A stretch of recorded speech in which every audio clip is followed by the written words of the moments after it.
Assalamualaikum warahmatullahi wabarakatuh and good day.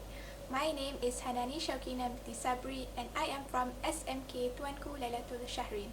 Today, I would like to share with you my top 5 favorite books, which are One of Us is Lying by Karen M. McManus, Red Queen by Victoria Aveyard, Divergent by Veronica Roth, Matched by Ali Condi, and Billionaire Boy by David Walliams. Out of all of the books, my most favorite book is Billionaire Boy by David Walliams. A little backstory regarding the author.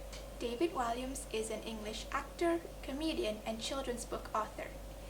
His books have sold over 37 million copies worldwide, making him the fastest growing children's book author in the UK.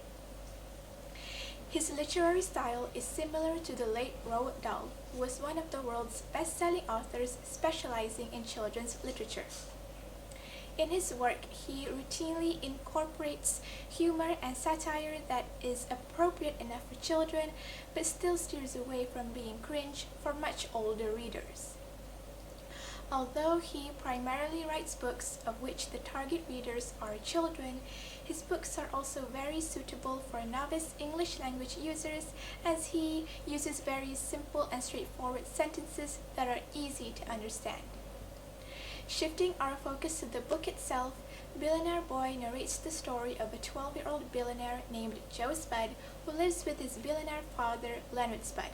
Leonard Spud is the founder of the revolutionary Bumfresh toilet paper, a business empire that opened the doors to a more lavish lifestyle for the both of them. Joe has everything he could ever want: his own Formula One racing car, 1,000 pairs of trainers, and an orangutan as a butler, to name a few. Whatever he wanted, his father would buy it for him in a blink of an eye. However, there was one thing all the money in the world combined together could never buy: a friend. And that just so happens to be the one thing Joe wanted so badly. The book is very vocal about how money and wealth can still make you miserable. Despite being a billionaire, Joe is an outcast and a victim of bullying by students at his former school. He has a complicated relationship with his father because his father believes that money can buy everything and anything, which results in their conversations to be more money-oriented rather than heart-to-heart father and son talks. There is also an emphasis on Joe longing for a friend, which adds a sense of pity in the reader's hearts towards him. Personally, Joe's scenario and situation makes me grateful for my friends and my humble lifestyle. I am also very thankful that my parents do not raise me with the idea of money bringing happiness, because it certainly cannot. The story also brings light to the warmth of friendship. When Joe befriends Bob at his new school, he finally learns the sweetness of friendship. Joe is delighted when Bob, who is the exact opposite of Joe in terms of wealth, says he genuinely enjoys Joe's presence and neither cares about his money nor wants it. This makes me reminisce my small but trustworthy circle of friends. I would never discriminate any of them in terms of wealth nor status. Rather, it is how they make me feel that matters the most. At one point in the book, Joe and Bob temporarily cut ties, but reconcile after Joe acknowledges his faults towards Bob. Making mistakes is all part of life, and forgiveness is essential in maintaining relationships, so I always make an effort to either apologize or forgive whenever I get the chance. Another beautiful element in the book is how it proves that money is temporary, but relationships with loved ones will remain forever. In the story, Joe flees from home after a heated argument with his father and insists on never coming back. When his father comes face to face with his reality, his life shatters.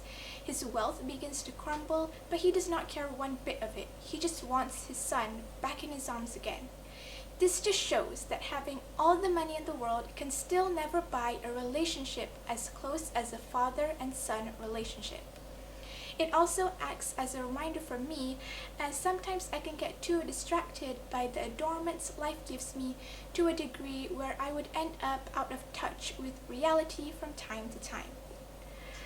Family ties and relationships with others are always a priority over everything else, especially wealth, so it is only natural for us to preserve them. Apart from the interesting plot and positive moral values, there is also something to the book that makes it one of my most favorite books of all time, and that is the abundance of British slangs. I grew up in the UK and am naturally inclined to using these slangs in daily conversations, so this book takes me back to my childhood with every read. The British slangs add a touch of humor and comedy to each page of the book. However, those who are not familiar with them may find it a bit peculiar. This book has such a great sentimental value to me just through the Britishness of it. To summarize everything, I highly recommend reading Billionaire Boy. It is a breeze to read, hilarious, and has many life lessons we can learn. It is readily available in most bookstores across Malaysia. Those who read this book can also learn a little bit of informal day-to-day British English as well as British slangs, which slightly differ from the English we learn in school. I also highly suggest everyone to read more and relate emotionally with certain books, as it is one of the most spectacular feelings I've ever experienced in my lifetime. People may think that meaningful readings merely come from reading non-fiction books and the likes. However, I really want to accentuate that every single book, be it fiction or non-fiction, has abundance of moral values or none at all, is worth the read. I personally have lots of books of which there are little to no moral values, but are equally exciting, and I believe that is the biggest value one can possibly get. With that, thank you so much for listening.